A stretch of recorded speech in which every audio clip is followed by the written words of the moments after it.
¿Y cómo empezó tu carrera? Llegué a una redacción de un periódico y me metieron en la sección de cultura y espectáculos. Yo me hice periodista para ir a los sitios donde pasaban cosas y contarlo.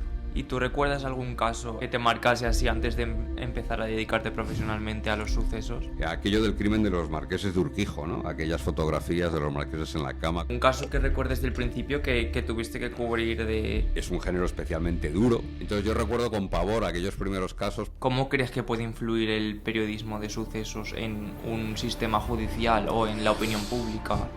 Los juicios paralelos no es ni más ni menos que tú tengas opinión sobre algo, ¿no? ¿Tú cuál crees que es el límite entre informar y respetar privacidad de la víctima y de sus familias? Esto es fundamental y me repugna cuando se cruzan esos límites, ¿no? Dolores Vázquez, Uh-huh. ¿crees que la prensa influyó en No, cierta parte en que se la considerase culpable? El caso de Dolores Vázquez, y hay que molestarse en conocerlo bien, a Dolores Vázquez se fijan en ella porque ella cuenta una pequeña mentira en el primer interrogatorio que le hace la Guardia Civil. La prensa no es capaz de condenar a alguien a una pena de cárcel, pero sí que es capaz de condenar socialmente a alguien. Y cada vez más. Y ahora a la prensa ahora se suman las redes.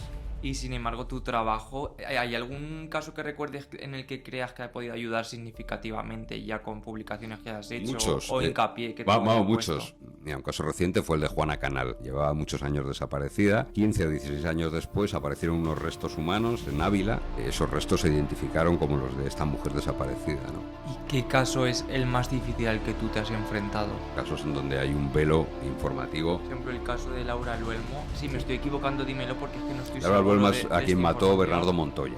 Y ese señor, antes de entrar a la cárcel, no dijo algo así como que lo va a volver a hacer si sale. Bernardo Montoya ya había matado antes. Bernardo Montoya es un ser despreciable. Y siguiendo por el hilo de los años 90, ¿tú cómo recuerdas vivir lo del circo mediático que se formó en el crimen de Alcácer? ¡Buah! La sociedad no estaba preparada porque fue, digamos, nuestro primer gran crimen con un asesino que mata por utilidad. ¿Qué factores crees que han influido en que, por ejemplo, no se pueda sacar tanta información del caso de Caroline del Valle? Ahí ha habido un problema seguramente de una investigación regular. El primero no es un caso, pero es que yo ahora me estoy leyendo un libro que se llama El puente de los... que es del viaducto de Segovia, de aquí de Sí. Madrid. Y Sí, es sí. que como que en los 90 este sitio Sí, era... cuando yo empecé, en los periódicos teníamos escáneres para captar las emisoras de la policía. Y yo recuerdo muchas noches salir porque alguien se había tirado desde el viaducto, efectivamente. Por eso se pusieron esos cristales que hay ahora. ¿Qué opinas tú sobre... Bueno, Raquel Gago, La policía municipal implicada en el asesinato de... por un jurado popular. Sí. ¿Tú qué impacto crees que tuvo en la seguridad infantil, por ejemplo, el caso del pederasta de Ciudad Lineal? El caso de Ortiz es algo muy, muy, muy, muy excepcional en España.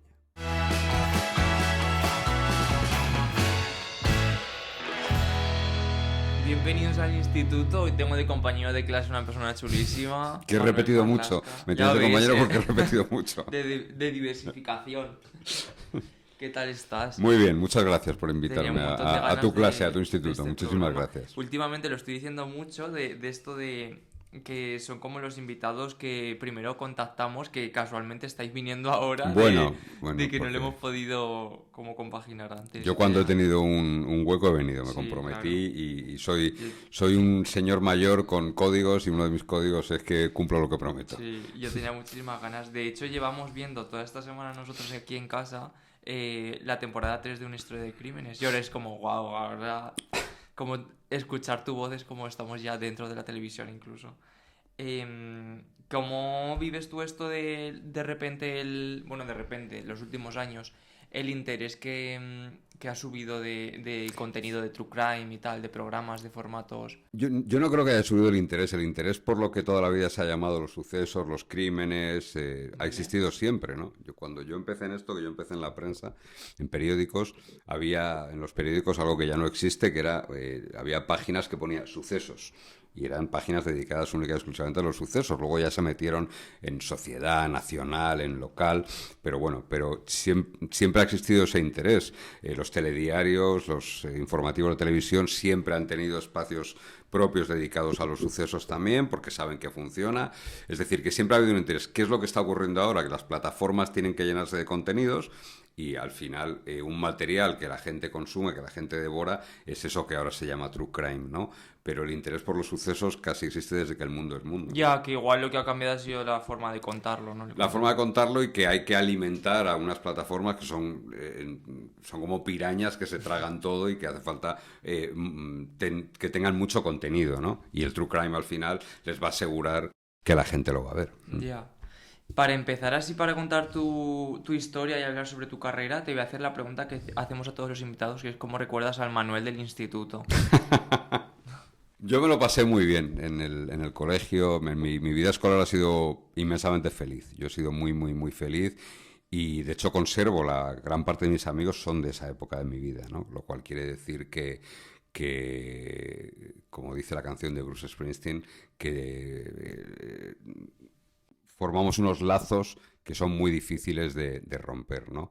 Y bueno, me recuerdo como alguien no era el popular de clase ni mucho menos, pero sí que tenía un grupo de amigos muy fuerte, muy unido, muy cohesionado, que siempre me han sacado de algún apuro que he tenido, incluso para probar las matemáticas, que me costó bastante, pues conté con la ayuda de esos amigos, ¿no? Es decir, como te digo, yo mi etapa escolar la recuerdo como casi casi de la felicidad más absoluta, ¿no? La felicidad sin peros, la felicidad sin ninguna condición, de la felicidad en estado puro. ¿Y tú por aquel entonces de quién eras fan o qué música ¡Buf! escuchabas? Pues mira, yo en aquella época, mi adolescencia, probablemente si te digo que ahora mis grupos favoritos serían Police, Spandau Ballet. Un poquito más tarde ya llegó la explosión del pop español, con Alaska, con los Hombres G, con Los Secretos, con Nacha Pop, por supuesto, todos esos grupos, ¿no? Luego vino Bruce Springsteen, cuando descubrimos a Bruce Springsteen ya nos volvimos locos con Bruce Springsteen y de hecho vamos a los conciertos los mismos que seguíamos a Bruce Springsteen hace casi 40 años ya, pues somos los que nos hemos encontrado de vez en cuando en algún concierto, ¿no? Así que esa era la música que escuchaba. Veíamos el Super Pop, que entonces era la revista de moda que hablaba de música. Veíamos aquel programa de Aplauso y luego llegó la época de O sea, la los... revista es la misma, la Super Pop, que después era como Sí, de sí, sí, sí, sí. cotilleo, o sea, un poco Sí, también. antes se dedicaba más a la música que a los cotilleos, ¿no? Y luego en televisión nos pilló la época de Aplauso y empezamos con la primera época de los videoclips, ¿no? Cuando yo tenía 16, 15, 16 años, se empezaron a ver videoclips y se empezaron a emitir videoclips, ¿no? Y claro, era muy impactante aquello. Tú estabas acostumbrado a escuchar música en la radio y ya está, o te comprabas el disco, ¿no? Pero aquello de los videoclips nos impresionó mucho, ¿no? Y de hecho grabamos, teníamos cintas de VHS dedicadas a grabarnos todos los videoclips que podíamos. ¿Y qué querías ser tú de mayor en el Yo instituto? pensaba que solo se podía ser periodista, porque yo soy hijo y nieto de periodistas y eso ha marcado mi devenir, sin duda, ¿no? Yo pasé mi infancia, prácticamente desde los 4 años, los fines de semana, los pasaba en el periódico donde trabajaba mi padre, en el diario Pueblo. Y entonces, claro, yo casi no pensé en otra cosa que en dedicarme a eso, al periodismo, ¿no? Bueno, seguramente si hubiese nacido en otro entorno habría sido otra cosa completamente distinta, pero cuando te haces mayor y cuando descubres otro tipo de cosas, piensas que en otra vida a lo mejor habría decidido otra cosa. Ya. ¿Y cómo recuerdas tú esos años de niñez entre redacciones y tal? De redacción. Porque, sí, porque de redacciones, que he Sí. visto como que pasabas como mucho tiempo Mucho en tiempo. la Mira, redacción mis padres se separaron cuando yo era muy pequeño, hace muchos años, entonces no había convenios de separación ni cosas de esas, sino que mi madre me aparcaba en el periódico donde trabajaba mi padre y me decía, ale ahí, quédate con él y ya está. Y tira para adelante. Y entonces en el periódico, en la redacción, todo el mundo me conocía, era desde los 4 años prácticamente, y yo me lo pasé muy bien y aprendí mucho y me divertí mucho y conocí a gente muy interesante. De aquella época conozco desde entonces a Arturo Pérez Reverte, conocí a Raúl del Pozo, conocí a grandísimos periodistas con los que además luego he tenido la fortuna de encontrarme y aquello marcó sin duda alguna lo que yo quería ser de mayor, ¿no? Yo quería pertenecer a una de esas redacciones de gente completamente pirada y de tipos con una vida personal absolutamente desestructurada, pero que se lo pasaban muy bien haciendo lo que hacen, ¿no? Y yo desde entonces tengo y la gente que ha trabajado conmigo lo sabe, tengo casi un respeto reverencial a lo que es una redacción, a la redacción como concepto, ¿no? La redacción no es un sitio sin más al que se va a trabajar, sino que es un sitio que hay que vivir y que hay que empaparse de ella, ¿no? Y a veces cuando las redacciones que viven momentos de tensión, que se viven momentos duros muchas veces porque la exigencia es tremenda, pero, hostia, es una redacción y yo siempre he querido estar en una redacción, ¿no? A mí me gustan mucho las redacciones. ¿Y cómo empezó tu carrera como profesional de periodismo de sucesos? Pues por una casualidad. Yo llegué en el verano de 1987, llegué a una redacción de un periódico que se llamaba El Diario Ya, en el 87, en el verano del 87, y yo hacía cultura y espectáculos. Primero me metieron en el suplemento de verano, no lo debía hacer mal. Cuando acabó el verano me hicieron un contrato de 6 meses y me metieron en la sección de cultura y espectáculos. Y bueno, yo me lo pasaba muy bien. A mí siempre me ha gustado mucho la literatura, me ha gustado mucho el cine, entrevistaba a escritores, iba a preestrenos, estaba encantado de la vida. Y en enero de 1988, la persona que hacía sucesos, una de las personas que hacían sucesos, se marchó a otro periódico, al País concretamente. Y el director, don Ramón Pi, me metió en su despacho y me dijo: chaval, si quieres que te haga un contrato tienes que pasar a sucesos. Y yo dije: director, lo que usted mande. Entonces era el trato que teníamos con los directores. Porque tu abuelo y tu padre también eran de sucesos. No, mi abuelo hizo muchas cosas, acabó como cronista local en el diario ABC, y mi padre en una época de su vida hizo sucesos, luego hizo otras muchas cosas también, local, deportes, pero esto fue una casualidad. Ya te digo que probablemente si Jesús Duba, que era quien se marchó al País, no se hubiese ido, pues hubiese seguido mi carrera en cultura y espectáculos. Y ya está, ¿no? A ver, yo me hice periodista no para hacer sucesos, ni para hacer deportes, ni para hacer... Yo me hice periodista para ir a los sitios donde pasaban cosas y contarlo. Y me daba igual qué tipo de cosas. Yo quería ser de esa gente que iba a algún lado donde había pasado algo y contaba a los lectores. Yo pensaba que solo me iba a dedicar a la prensa escrita en aquel momento y por eso me hice periodista. ¿Y tú recuerdas algún caso que te marcase así antes de empezar a dedicarte profesionalmente a los sucesos? Mira, antes de dedicarme profesionalmente, claro, en mi casa, lógicamente, en casa de mi padre, entraba mucha prensa y había muchos periódicos porque mi padre se dedicaba a ello, ¿no? Y entonces sí que recuerdo, aparte que tengo como grabada, es de esas imágenes que los de mi generación tenemos marcada, aquello del crimen de los marqueses de Urquijo, ¿no? Aquellas fotografías de los marqueses en la cama. Y aquel caso sí que fue muy llamativo y suscitaba el interés de lo que hoy llamaríamos el true crime en aquel momento, y te devorabas todo lo que salía allí, ¿no?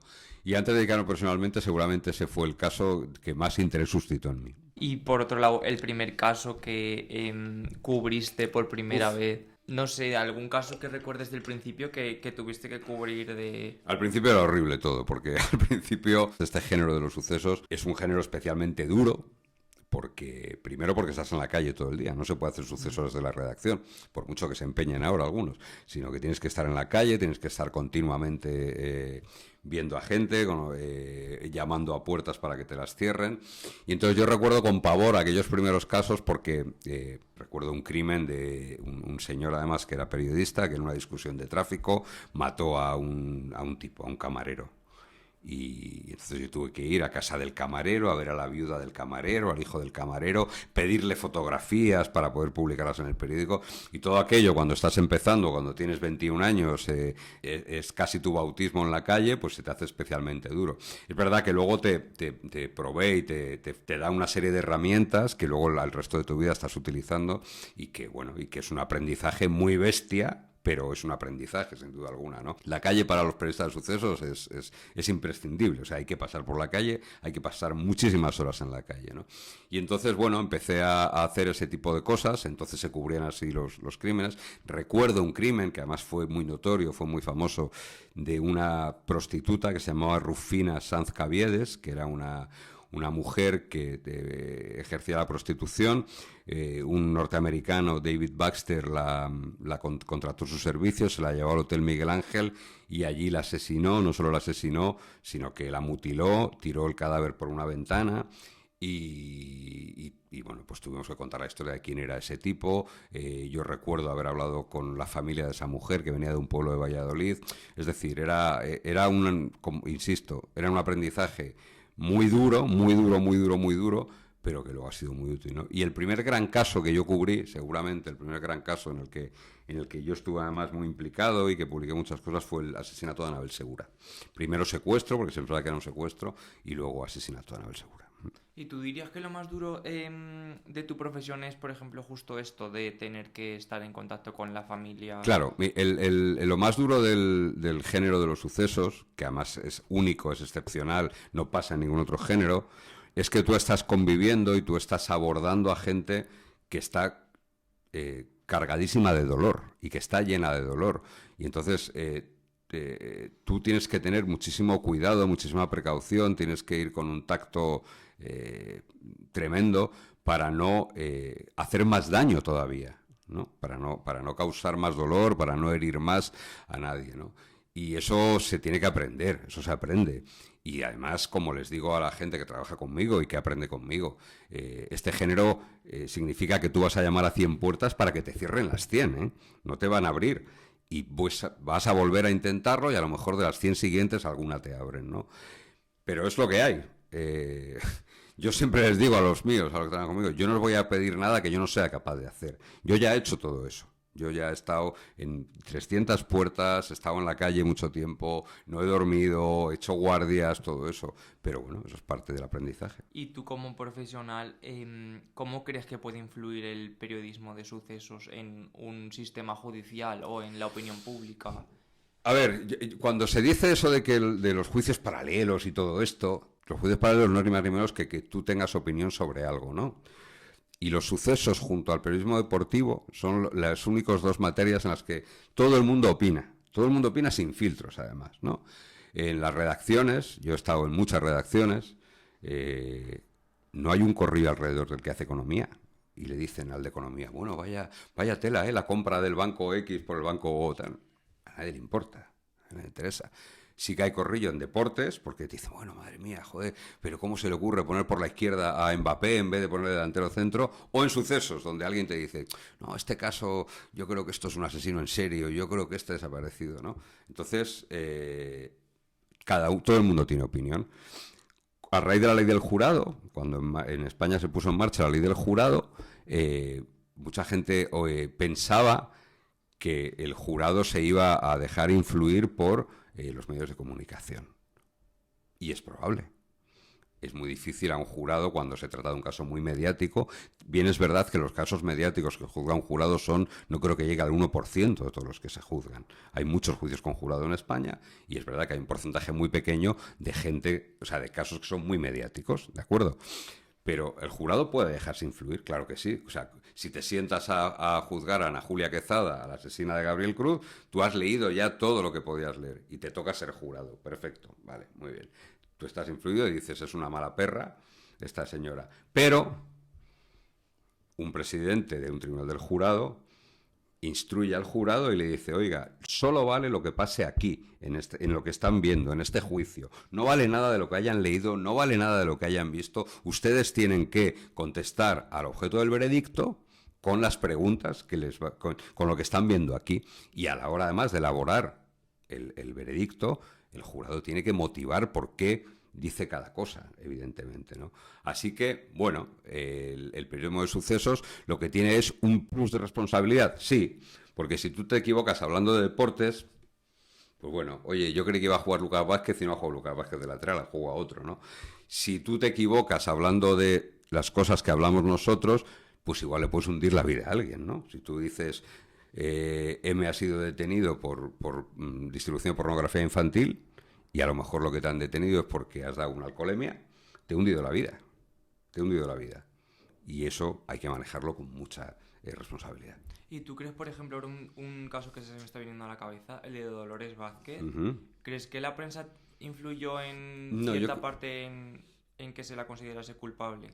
Yo creo que no, hombre. Ahí, a ver, eso es hace ya mucho tiempo de aquello. Fueron los inicios de la ley del jurado. Probablemente el presidente del jurado no instruyó bien.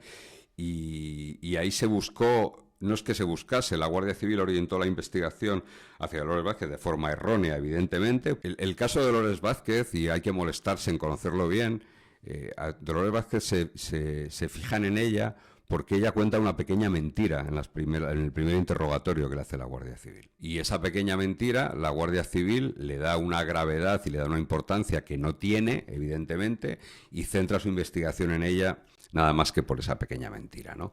Y un jurado la condena. Y el presidente del tribunal da por bueno ese veredicto, Que era ¿no? por algo de un coche o algo así. Sí, a ella le preguntan, la Guardia Civil tiene la constancia de que su coche ha estado la noche que desaparece Rocío Baninkoff, se ha movido porque lo han visto en una cámara, y ella dice que no. Ella dice que no. Entonces dicen, bueno, tenemos el coche, ella dice que no, aquí pasa algo, ¿no? Yo he visto muchas veces cómo alguien se mete en un lío muy gordo porque cuenta una pequeña mentira a la policía o a la Guardia Civil para encubrir, pues, una infidelidad, por ejemplo. Oye, han matado imagínate, han matado a la novia de alguien, ¿no? Y ese alguien, esa noche, no mató a su novia, sino que estaba liado con otra. Y entonces el tipo se inventa una milonga para encima de que han matado a tu novia, tú encima has sido infiel. Estos son casos reales que te estoy contando, ¿no? Y entonces te metes en un carajal y en un lío hasta que ya, claro, cuando te ves así dices, oye, mira que sí, que estuve, pero que estuve con esta chica, y se toma clase de esa chica y esa chica lo afirma, ¿no? Entonces, bueno, las pequeñas mentiras a veces tienen esto. Sin duda que la Guardia Civil se equivocó. Sin duda que la Guardia Civil hizo una investigación que no cumplía los estándares que tiene que tener una investigación por asesinato, ¿no? Y sin duda que hubo también una corriente de opinión pública que vio en Dolores Vázquez la encarnación de esa bruja mala en aquel momento, por lesbiana, por madrastrona, por todo eso, ¿no?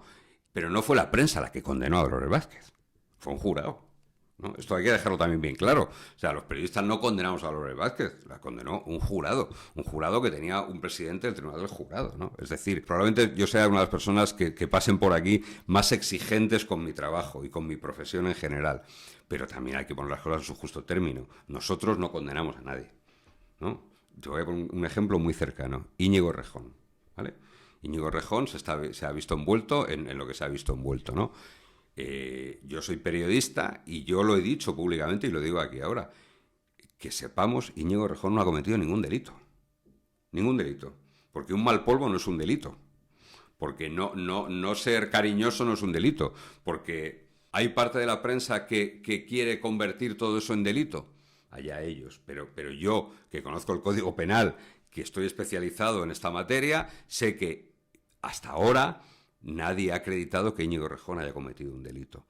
Si algún día condenan a Íñigo Errejón por un delito, no lo habrá condenado la prensa, lo habrá condenado el juez o el tribunal que sea, pero no será la prensa lo que le haya condenado. Ahora la prensa lo que sí que ha hecho ha sido certificar la muerte social de Íñigo Errejón, y eso es lo peligroso. La prensa no es capaz de condenar a alguien a una pena de cárcel, pero sí que es capaz de condenar socialmente a alguien, y cada vez más.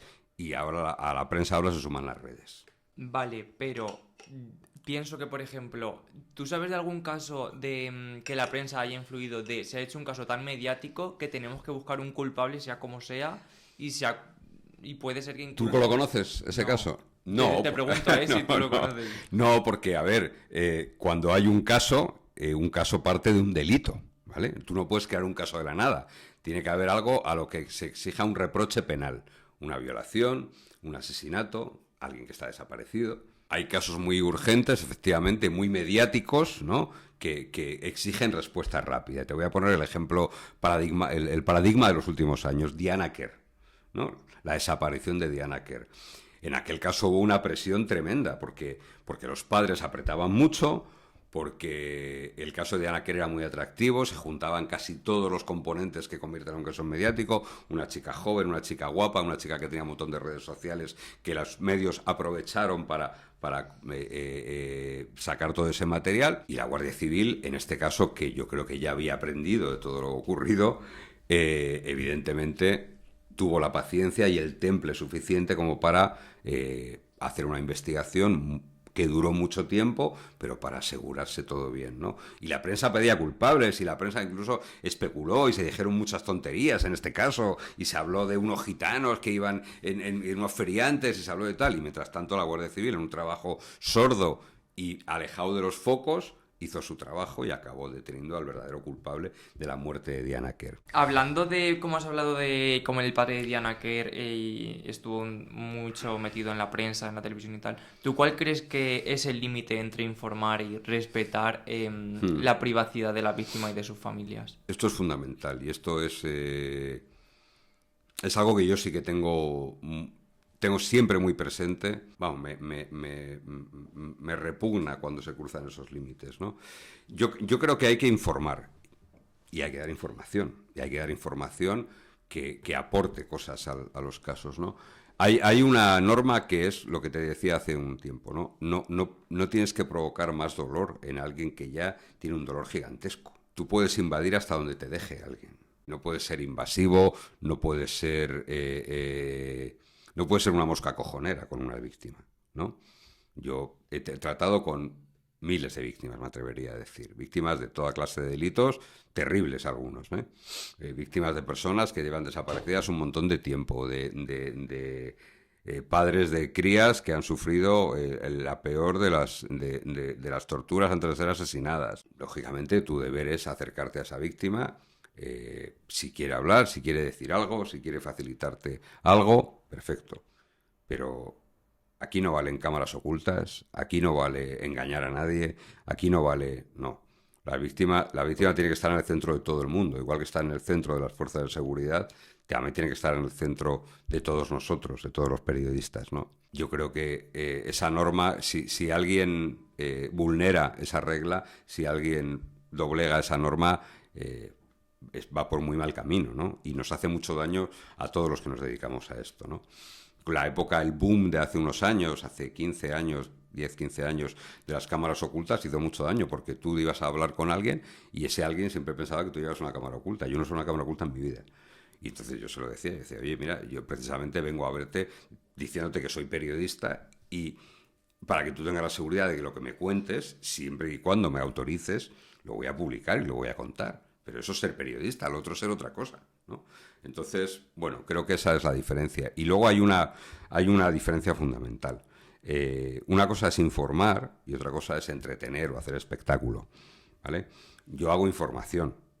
Yo no entretengo, yo no doy espectáculo, no, eso es otra cosa y hay otros profesionales que lo hacen muy bien además.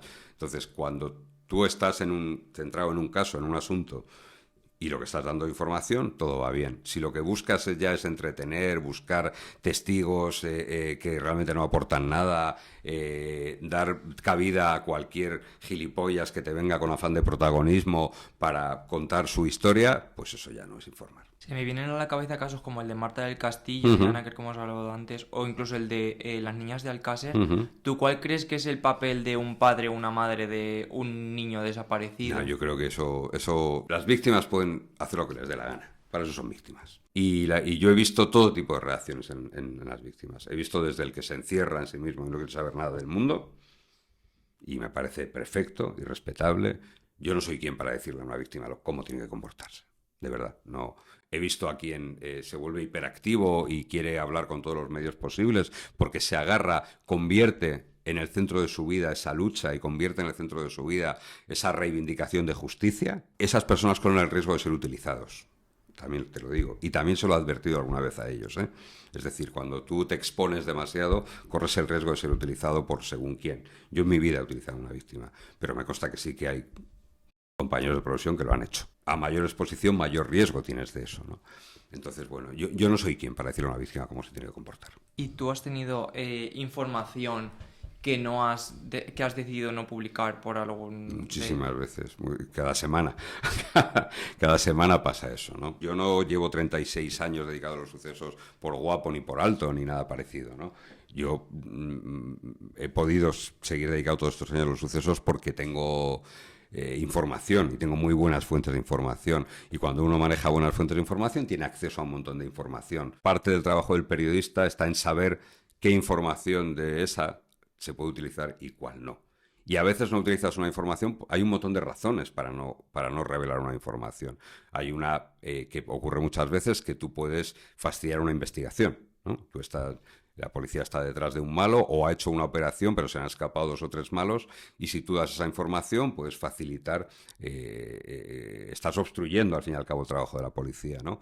Otras veces lo haces por no victimizar, por no hacer más daño a alguien, ¿no? Yo recuerdo en un caso muy mediático, una de las víctimas de ese caso, porque era un asesino en serie, pues resulta que tenía una doble vida. Y que era un señor aparentemente casado con un crío, tal, y resulta que tenía una doble vida en el que mantenía una relación paralela, y toda esa información tuve acceso a ella, porque venía en los atestados policiales, ¿no? Me la guardé, no aportaba nada y solo iba a hacer más daño a quienes ya tenían un dolor tremendo por la pérdida de esa persona. Ya. ¿Y alguna vez tú has tenido algún tipo de miedo o algo así cubriendo algún caso por algo que te pudiese pasar ya a ti personalmente? Sí, he tenido, a ver, no miedo. Yo no soy una persona miedosa, no soy una persona, quiero decir, no tengo miedo, pero sí que he tenido que adoptar alguna precaución, pero en un par de ocasiones, ¿eh? En 36 años, quiero decir, España es un país muy tranquilo para ser periodista, ¿eh? Pero en un par de ocasiones, en una ocasión relacionada con una trama de crimen organizado, en unas intervenciones telefónicas, pues salió mi nombre, y algunos de los componentes de ese grupo hablaban de mí y preguntaban, bueno, pues qué hacer un poco con lo que yo estaba publicando. Y en otra ocasión, en una asamblea de un grupo anarquista, esa asamblea tenía policías infiltrados ahí, y oyeron, bueno, pues que se planteaba que algo habría que hacer conmigo también, que estaba publicando muchas cosas, ¿no? Ya está, no fueron... Se toma usted una serie de precauciones adicionales, pero ya está. Pero insisto, quien te diga que en España el ejercer el periodismo es una profesión de riesgo o algo así, es un gilipollas o un narciso. No. España es un país muy tranquilo para ejercer el periodismo. Y sin embargo, tu trabajo, ¿hay algún caso que recuerdes en el que creas que ha podido ayudar significativamente ya con publicaciones que has hecho? Muchos. O hincapié que te hayan puesto? Muchos. Sí que ha habido. Incluso a veces hay la petición expresa de la policía o de la Guardia Civil para que eches una mano, ¿no? Un caso reciente fue el de Juana Canal. Juana Canal es una mujer que desapareció, llevaba muchos años desaparecida, y 15 o 16 años después aparecieron unos restos humanos en Ávila. Esos restos se identificaron como los de esta mujer desaparecida, ¿no? La policía tenía un sospechoso muy claro desde el primer momento, que era la pareja que tenía Juana Canal en el momento de su desaparición, y entonces lo que hizo la policía de forma muy inteligente fue: voy a intervenir el teléfono de este señor y voy a preparar un showcito, que fue hacer un registro en la casa en la que vivían en aquel momento, ¿no? Y avisaron a los medios para que los medios estuviésemos allí, le diésemos mucha repercusión, para ver el tipo cómo de nervioso se ponía, ¿no? Y efectivamente dio resultado aquello, porque se puso muy nervioso y por teléfono empezó a hablar, ¿no? Mi compadre Luis Rendueles, hace muchos años, cuando el secuestro de la farmacéutica de Olot, un secuestro que duró mucho, María Ángeles Feliu, ya habían liberado a María Ángeles Feliu, pero no se sabía quiénes habían sido los autores, y mi compañero publicó una información, de alguna forma que la Guardia Civil le pidió que la publicase, de que había policías municipales que habían participado en el secuestro, ¿no? Cuando no se había detenido a nadie. Ese mismo lunes que salió la revista, se puso tan nervioso uno de esos policías municipales que se entregó, es decir, que tuvo efecto, ¿no? ¿Y qué caso es el más difícil al que tú te has enfrentado? ¿Difícil en cuanto a qué? De falta información o... Bueno, hay muchos casos en donde hay un velo informativo. A veces ese velo informativo... Mira, por ejemplo, hay un caso que sigue sin resolver todavía, que es el crimen del pantano de Susqueda. Marc y Paula, 2 chavales que se fueron de excursión un día a un sitio precioso ahí en Cataluña, y los asesinaron. Iban con su canoa y los mataron, ¿no? Se detuvo a una persona, luego se la tuvo que poner en libertad. Y ese caso... prácticamente no se ha sabido nada de él. No se ha sabido nada porque la familia no ha querido saber nada de los medios de comunicación. Confían plenamente en los Mossos de Escuadra y confían plenamente en el abogado que tienen. Y no se han expuesto, no han querido saber nada del tema, nada de nada, ¿no? Entonces es un tema muy complicado de tratar por ese velo que ha impuesto la propia familia. En otros casos es la investigación la que es muy sensible, muy delicada, y no se dan casi datos, porque bueno, pueden poner en peligro algo, ¿no? Ha pasado muchas veces, ¿no? Con casos muy delicados donde si aportas algo de información, pues puedes poner en riesgo esa investigación. Y ha pasado muchas veces. Y ya de criminales que a ti se te hayan quedado en la retina, que ¿Criminales? digas, que recuerdes que digas, joder, este tío sí que era un... No, mira, los criminales son gente muy poco interesante.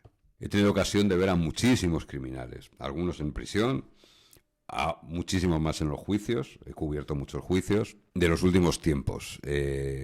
Rosa Peral, por ejemplo, la del crimen de la Guardia Urbana, ¿no? Estuve muy cerca de ella en el juicio y era una persona sin duda con un aura y con un atractivo. No crucé una palabra con ella, lógicamente, porque ella era la procesada en aquel momento, pero no había duda que tenía un atractivo, ¿no? Es algo que ha repetido como muchísima gente sobre ella. Sí, no, es que lo es. Cuando estás cerca de ella te das cuenta. Y además en el juicio su abogada muy hábilmente hizo todo lo posible por desexualizarla, ¿no? A Rosa. La llevó con unas camisitas así muy de niña buena, con zapatos planos, todo eso, precisamente para quitarle todo el componente sexual que al fin y al cabo estaba detrás de ese crimen, ¿no? Era una persona terriblemente seductora y esa seducción es lo que, según las acusaciones, había ayudado a cometer ese crimen, ¿no? Pero he estado, por ejemplo, en el juicio de José Bretón, ¿no? El asesino de sus hijos, de Ruth y José. Y era una persona de una insignificancia absoluta. Era alguien completamente insignificante. Era alguien al que seguramente habrían forrado a collejas en el colegio, ¿no?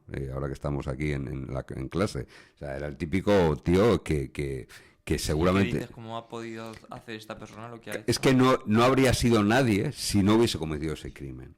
Porque era una persona que no tenía ninguna relevancia, ¿no? Pasaba un poco igual y aparte, los dos compartían una característica que era su egolatría. Enrique Abuin, el asesino de Diana Kerr, igual, era un tipo desagradable, con los dientes mal colocados, con una voz muy desagradable, como Bretón, pero a la vez los dos eran tipos como muy pagados de sí mismo, ¿no?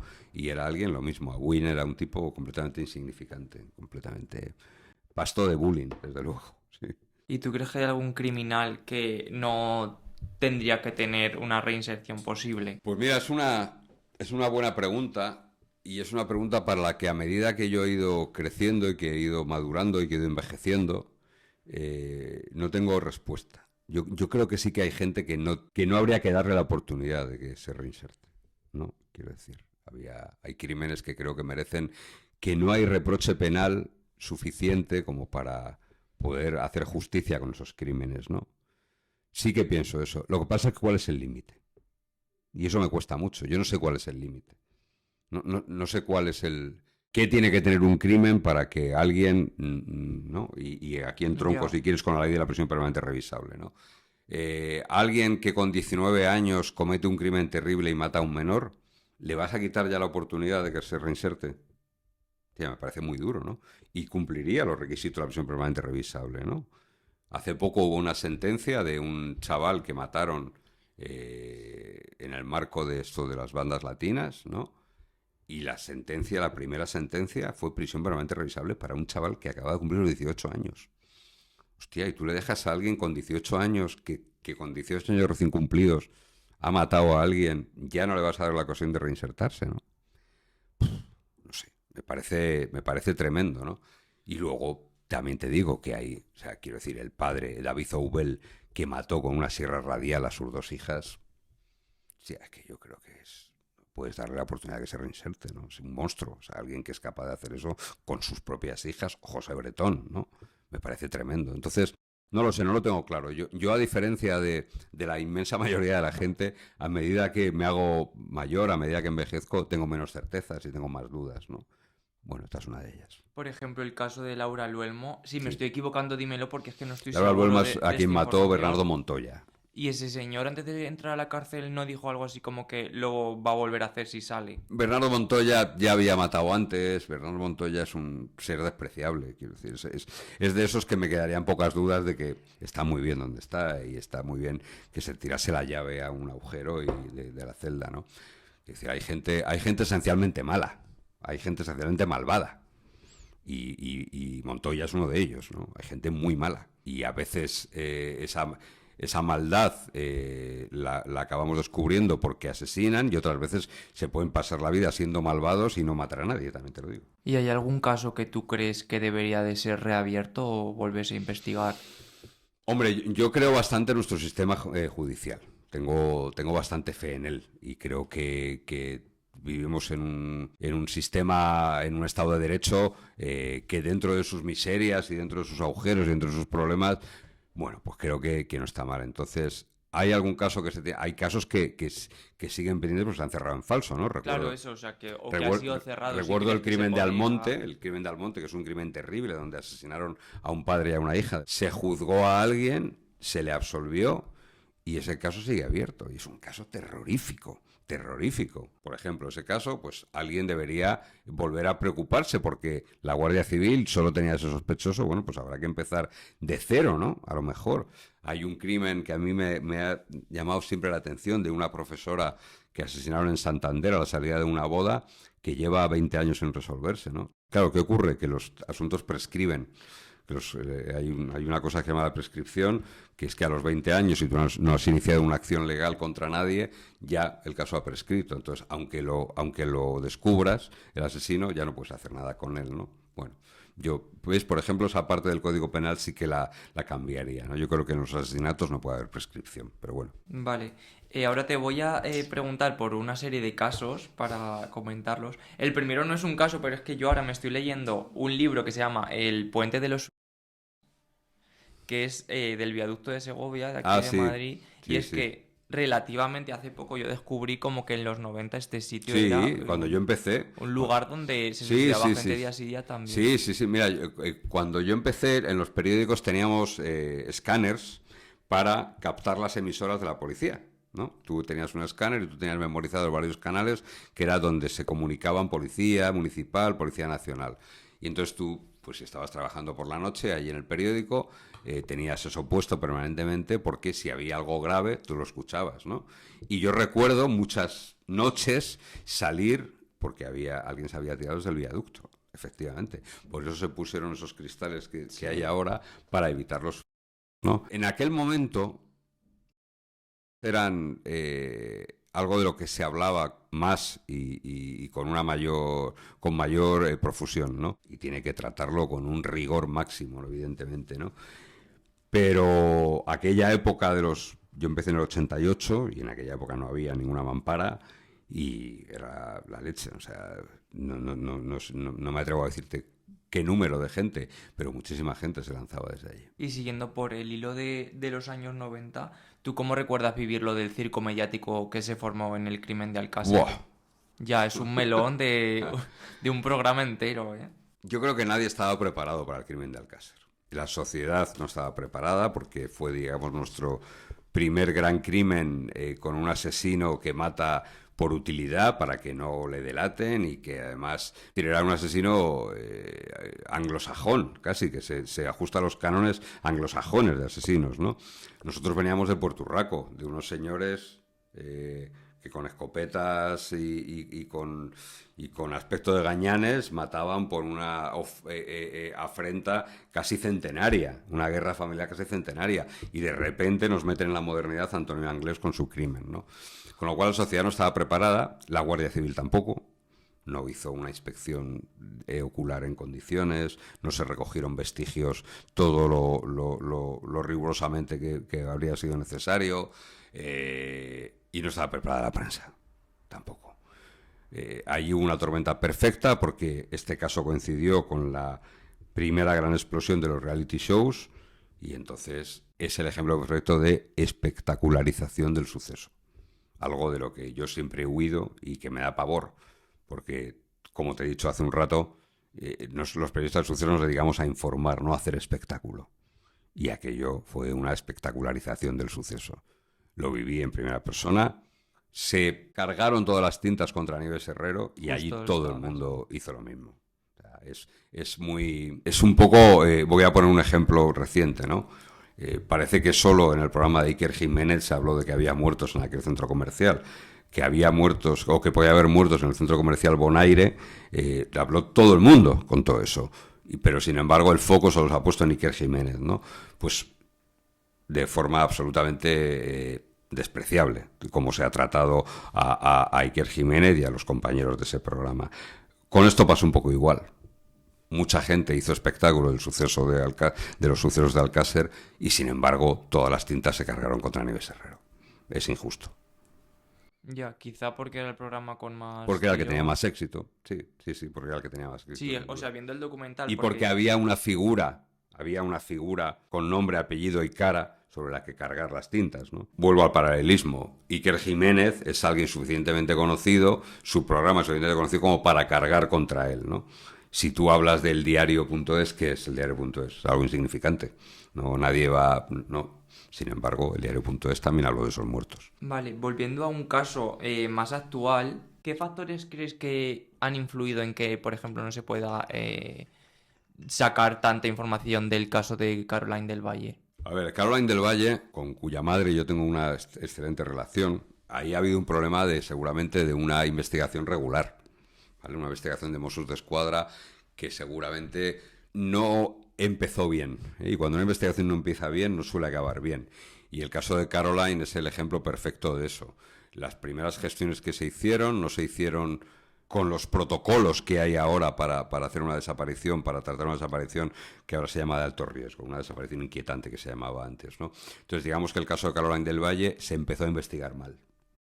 De aquellos inicios, pues viene donde estamos ahora, que es una desaparición que yo creo que no habría sido tan complicada de resolver, pues sin embargo estamos ahora, muchos años después, no recuerdo cuántos, con una chica que sigue desaparecida y con el dolor que eso le supone a una familia, ¿eh? Porque hay algo tremendo en las familias de las desaparecidas que es de los desaparecidos, vamos, que es esa imposibilidad de cerrar el duelo porque nunca se abre. Ya.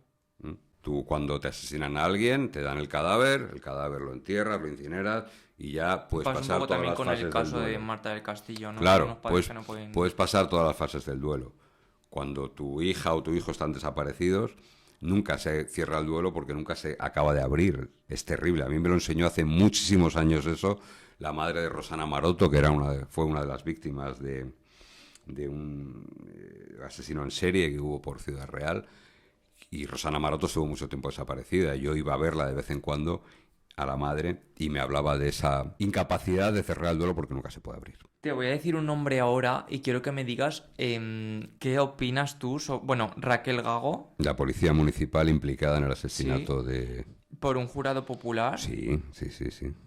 ¿Tú crees que esta mujer es culpable? Era un elemento extraño Raquel Gago en todo aquello, ¿no? O sea, es que justo lo que te decía antes, viendo la temporada 3 de Una historia de crímenes, fue uno de los casos que más me Sí, llamó la a ver, atención. Raquel, yo creo que no era culpable del asesinato de Isabel Carrasco, pero sin ningún género de dudas cogió el arma, de alguna forma encubrió todo aquello, ¿no? Yo creo que era... Decidió mal, quizá. No, sin duda, quizá no. O sea, no tomó una, sino tomó muchas malas decisiones, Raquel, ¿no? Y a veces la vida se nos tuerce por tomar una mala decisión solo. Si tomas muchas, no te quiero contar, ¿no?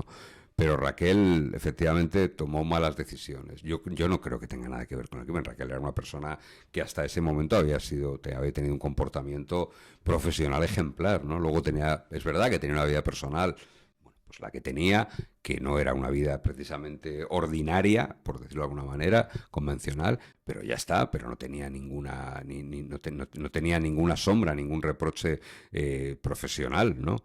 Y yo creo que ahí hizo un buen trabajo la acusación particular, que fue la que más insistió en implicarla y el trabajo que hizo Beatriz, que es como se llamaba la abogada de la acusación particular, sirvió para que fuese condenada como fue condenada, más que el fiscal, ¿eh? La acusación particular aquí jugó un papel muy importante.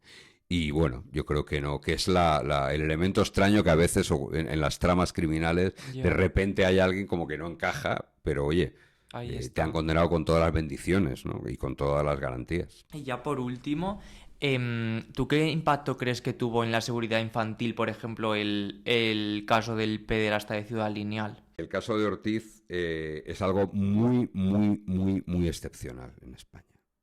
En España hay muchos delitos sexuales, las unidades dedicadas a ello, las UFAM, están desbordadas, pero un serial que se dedique con esa minuciosidad, atrapar niñas, abusar de ellas, lavarlas, eliminar pruebas, es algo muy, muy, muy, muy excepcional, ¿no? Aquello provocó una paranoia lógica en una ciudad como Madrid, con tantos millones de habitantes, cuando alguien se te está llevando niñas delante de las narices de todo el mundo, a plena luz del día, con las calles llenas de policías, se seguía llevando niñas, provocó una paranoia tremenda, ¿no? La respuesta policial fue muy buena porque se hizo una investigación ejemplar, la Operación Candy, que acabó con el detenido y con pruebas contundentes.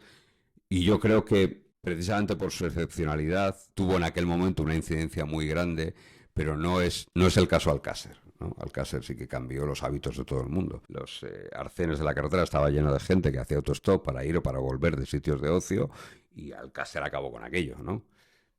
Ahora los niños no van, no se balizó a los niños porque hubiese un pederasta en Madrid, ¿no? Yo creo que por la excepcionalidad del caso, bueno, pues no tuvo una repercusión en los hábitos de la gente. En este programa siempre hacemos una pregunta que siempre hacemos al final. A ver si seré capaz de, tú, responderla. A ver, ¿tú crees en las experiencias paranormales? No creo en las experiencias paranormales. Sí, es que en este programa siempre lo tratamos como algo así más coña y tal para terminar, pero hay un caso que es el expediente Vallecas. ¿Te suena? Me quiere sonar algo, pero como nunca... Es que, hablando con Beatriz de Vicente, tampoco no le sonaba... No, Beatriz también es muy poco... Sí, ya que nada. No, sí, sé más o menos de lo que hablas, pero yo no es que sea un descreído, pero no es un mundo al que me he acercado, no es un mundo que me haya interesado, ¿no? Ni desde chaval, que tienes, digamos, que esa curiosidad. Había un programa, yo me dormía con la radio siempre, porque entonces no había la tecla sleep en las radios, y entonces si tenías la radio encendida cuando te ibas a acostar, por la mañana amanecías con ella, y yo me dormía con la radio. Y después de escuchar a José María García, a Superbutano, había un programa en la cadena SER que se llamaba, no me acuerdo cómo se llamaba, pero lo dirigía un tal Antonio Joseales, que daba un miedo que te cagas. Hablaba siempre de ovnis, de experiencias paranormales y tal. Pero nunca he tenido interés por todo eso, ¿no? Fíjate. Supuestamente este es un caso, o el primer caso en España reconocido por la policía de que realmente había como... Lo sé, claro, pero ¿por qué policía? Ya. La policía de hace cuánto tiempo, ¿no? Bueno, yo creo que la investigación criminal, si hay algo que tiene que regirse por la racionalidad, es la investigación criminal, ¿no? Como descabida a lo paranormal en una investigación criminal, pues estamos jodidos, realmente, ¿no? Entonces, bueno, yo creo que... fíjate, yo hasta... Ya. Mi distancia de todo eso es tal que muchas veces me hablan de cosas que yo ni siquiera conozco, ¿no?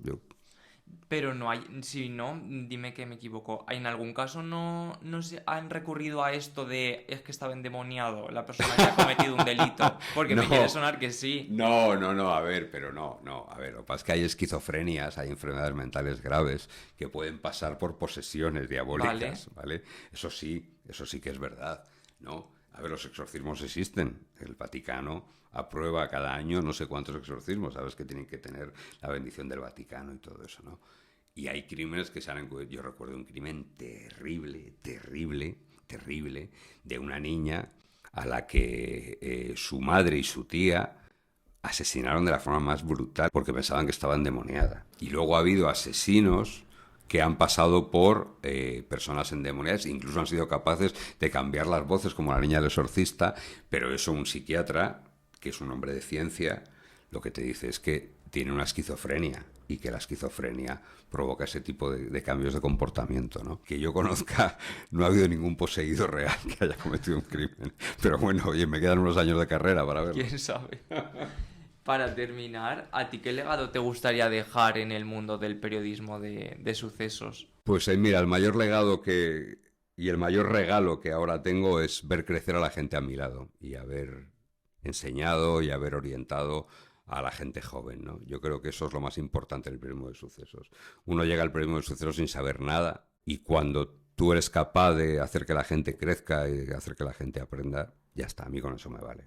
Yo tengo un sentido muy fugaz de todo, ¿no? Yo creo que todos pasamos por la vida, tengamos la profesión que tengamos, y prácticamente todos somos muy fácilmente olvidables, ¿no? Y por eso creo que el mejor legado es hacer que la gente crezca. Ya está. Y quería hablar también sobre tu libro. Sobre mi novela. Tu novela es de ficción, ¿no? Sí, tú bailas y yo disparo, sí. ¿Y de qué trata? De hecho, hoy he venido aquí y me habéis quitado horas de escribir la segunda parte. Que estoy, pero, a ver, tú bailas y yo disparo es una novela policíaca, una novela centrada en la investigación de un asesinato, de un crimen, investigación que lleva a cabo un grupo de homicidios de la Brigada de Madrid. Y bueno, es una novela procedimental, como dicen ahora, una novela negra que habla de forma muy cuidadosa de los procedimientos policiales, de cómo se investiga un crimen, de todas las unidades que aparecen por allí, y donde sí que le he querido dar mucha profundidad a los personajes, ¿no? Los policías, a los que llevo conociendo 36 años, son gente que detrás no son cibos que resuelven crímenes, sino que son personas con sus miserias, con sus grandezas, que se deprimen, que lloran, que se alegran, que van de excursión, que follan, que odian, todo eso, y todo eso es lo que aparece en la novela también, ¿no? Es darle un carácter humano a los buenos y a los malos también, ¿eh? Beatriz habla mucho de esto también. ¿El qué? De como que no son monstruos. Que No, claro, los malos también tienen sus zonas luminosas, ¿no? No todo es oscuridad en ellos. Y ya para terminar, sí que sí te tengo que hacer la pregunta de si va a haber temporada 4 de Una historia de crímenes, porque todo el mundo que ha dicho que venías me ha dicho pregúntale. No está en mi mano, no, eso no está en mi mano, no lo sé, no sé, ficción, ficción, que es quien hace, la productora que hace eso, está muy contenta, Amazon también, que es donde se emite, pero no depende de nosotros, Ya. evidentemente. Además, esta es una pregunta que normalmente envejece mal, porque igual pasan 2 meses de que salga esta entrevista y ya ha salido la temporada. No lo sé, me imagino que en breve lo sabremos, ¿no? Desde luego la temporada 4 no está ni grabada. Ya te digo que a mí no me ha avisado nadie, no está ni grabada, ¿no? Vamos a ver qué tal crece la temporada 3 y ya está, ¿no? Bueno, mira, yo creo que Una historia de crímenes cumple uno de los requisitos que yo tengo siempre y que tengo también en Tardear, en el programa en el que trabajo en Telecinco todos los días, que es el respeto a las víctimas y el respeto el tratar, acercarnos a los casos criminales con todo el respeto posible. Y eso sí que es indudable para mí, que lo hace Una historia de crímenes, que lo hacemos en nuestro trabajo diario en Tardear, y que lo hago cuando escribo, aunque ya True Crime ya no creo que me veas escribir más. Ya la literatura, he llegado a la literatura y trataré de quedarme en ella. Vale, pues tienes una pregunta que dejó aquí una invitada. No me lo puedo creer. Aquí. Me voy a poner las gafas. Si quieres léela. Sí. Si tuvieras que deshacerte de mi cuerpo, ¿cómo ¿De lo un harías? cuerpo? De un cuerpo. Ah, vale, creí que era del suyo, vale. ¿Cómo lo harías? Pues es que es muy Pues mal. ya puedes hablar desde... Te has empapado bien de cómo hacer desaparecer un cuerpo. A ver, hacer desaparecer un cuerpo es probablemente uno de los grandes retos criminales que hay, ¿no? El mejor sitio para hacer desaparecer un cuerpo es el mar. El mar, sin duda. El mar, llevártelo a alta mar y dejarlo ahí, ¿no? Es el mejor método, desde luego. Porque cualquier otra fórmula, quemarlo, tirarlo a un campo, tirarlo a un río, el río suele aparecer.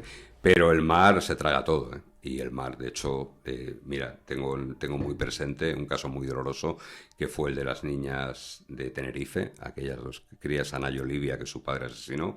Apareció un cadáver, pero el otro no. El otro nunca apareció. Y yo creo que nunca se ha buscado con tanta insistencia y con tantos medios un cuerpo y sin embargo no apareció. Y para terminar la clase, ¿tú qué le dirías a tu yo del instituto? Si te quieres dirigir a él, esa es tu cámara. A mi yo del instituto, ¿qué le diría? Pues le diría que todo ha sido mucho más difícil de lo que pensábamos entonces cuando estábamos en el instituto, que todo es más duro de lo que pensábamos, pero que al final mereció la pena. Todo el esfuerzo que haces a partir de ese momento, al final mereció la pena. También le diría otra cosa, que nunca vas a ser tan feliz como lo fuiste entonces. Nunca, porque es la felicidad absoluta. Ahora yo tengo muchos momentos felices. Soy una persona que cree que la felicidad son momentos. Y que la felicidad tiene que ver con estar en paz con el mundo, con los que te rodean, ¿no? Pero la felicidad sin condicionantes, esa es la que teníamos con 15, con 16 años.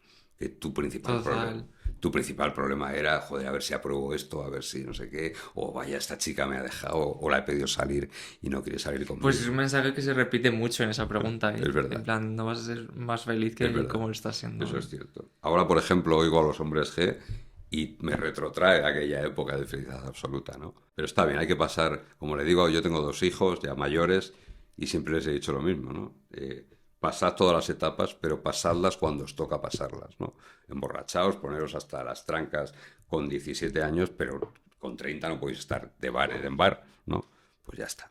Tener vuestros fracasos sentimentales, vuestras alegrías, pero pasad todas las etapas, pero pasadlas cuando corresponde. Total. Jo, pues muchas gracias por A venir. ti. Me ha encantado la clase. Pues muchísimas gracias a ti por invitarme a tu instituto. Y muchísimas gracias a vosotros por escucharnos una semana más. Nos vemos la semana que viene con más clases y más historias. Y no faltéis porque pasamos lista. Chao. ¿Y cómo empezó tu carrera como profesional de periodismo de sucesos?